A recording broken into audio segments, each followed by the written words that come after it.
ओम शांति। आज प्यारे बाप दादा के अव्यक्त रूप के चले हुए महावाक्य सुनेंगे। बाबा हम बच्चों को सदा रूहानी नशा चढ़ाते हैं।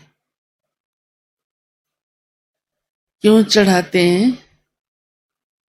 ताकि हमारा पुरुषार्थ बहुत उमंग, उत्साह और तीव्र रहे। तो आज बाप दादा ने कहा है कि आप पूज्य आत्माएं भी हो और पूर्वज आत्माएं भी हो। तो ये सुनकर नशा चढ़ता है? चढ़ता है या समझते हो क्या बड़ी बात है? दुनिया में कोई अपने को कह सकता है ऐसे? हाँ, मैं सबका पूर्वज भी हूं और पूज्य भी हूं।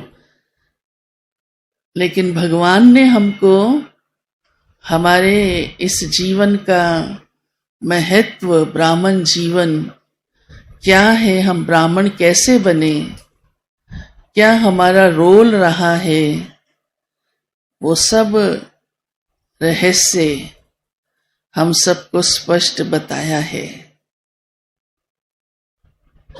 तो आज बाबा ने इसलिए कहा है कि आपका भविष्य जन्म भी सतयुग में रॉयल फैमिली में हो, आप राज्य अधिकारी बने, तो इस समय क्या ध्यान रखना होगा।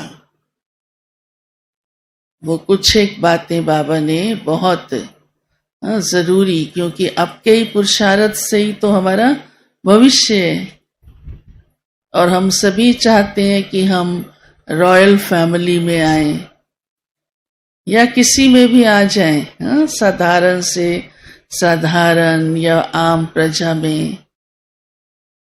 अभी देखो कितने रॉयल बन गए हो, है ना।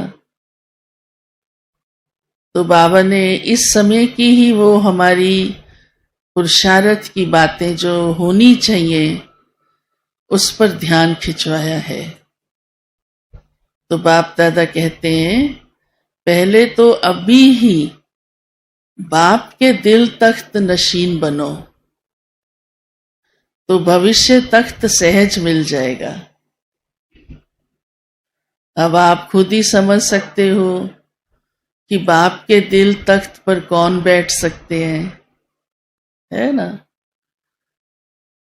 वैसे भी देखो लौकिक संसार में भी कौन बच्चे माँ बाप के दिल पर रहते हैं, या आप अनुभवी हो, जो आज्ञाकारी होते हैं, हाँ, मेहनत करने वाले होते हैं, और भी कई बातें। तो बाबा ने कहा इस समय बाप के दिल तख्त पर बैठो, बाप की आशाओं को पूर्ण करने वाले बनो। और दूसरी विशेष बात बाबा ने कही है कि ये ब्राह्मण जीवन पवित्रता का जीवन है। अगर इस समय हमारी पवित्रता की धारणा पूरी पक्की रहती है शुरू से लेकर, ये नहीं कभी कभी तो ठीक है फिर कभी कभी ढीली है, ऐसे नहीं। और कर्मणा में तो पक्की है, मनसा में संकल्प चलते हैं, ऐसे नहीं। मनसा वाचा कर्मणा पूरी तरह वो हमारी धारणा निरंतर बनी रहे। फिर बाबा ने कहा कि इस जीवन में ही ये ब्राह्मण जन्म इतना बड़ा बेहद का परिवार है, तो सबके साथ हमारा स्नेह और सम्मान हो, ये भी बहुत आवश्यक है। ये भी स्वभाव संस्कार होता है ना, सबके साथ बनाकर चलना, स्नेह रखना। हाँ, मर्यादा के विरुद्ध नहीं। फिर कई सोचते हैं क्यों इसके साथ क्यों नहीं, अरे वो चली मर्यादा में नहीं रहा, आप उसके साथ चलेंगे तो आपकी भी इफेक्ट आएगी ना जीवन पर। होता है ना ऐसे। लेकिन हमारा स्वभाव ऐसा हो जो हम सबके साथ स्नेही होकर रहें, एक दो को सम्मान देकर चलें। तो बाप दादा ने आज भविष्य हमारा रॉयल परिवार में जन्म हो, उसकी ये बातें सुनाई है। तो सबको ध्यान देना आवश्यक है ना। फिर बाबा कहते एक बात की बचत बड़ी जरूरी है, वो भी खास बाबा ने आज हम बच्चों को ध्यान पर दी है। ऐसे तो कई बार बाबा कहते ही रहते हैं, परंतु उसका रॉयल्टी से बड़ा गहरा कनेक्शन है। इसलिए बाबा ने कहा एक बात की बचत करो, और वो बड़ी जरूरी बचत है। उसका हमारे मार्क्स से, नंबर बढ़ाने के साथ, पास विद ऑनर होने के साथ बड़ा गहरा कनेक्शन है। हम चाहते हैं ना हम पास विद ऑनर बने, ऐसे नहीं थोड़े से नंबर से बस आगे खिसक गए, थोड़ा धक्का लग गया, चलो पास तो हो गए। लेकिन अच्छे नंबरों से पास हो, और उस बात की धारणा से नंबर बड़ी जल्दी जमा भी हो जाते हैं, वो ऐसी विधि है। तो बाबा ने सुनाया है कि अपने शब्दों की बचत करो, वाणी की बचत करो। इसका मतलब क्या हुआ? कि कम से कम बोलो, और जो बोलो वो कैसा हो, डिस्टर्ब करने वाला नहीं हो।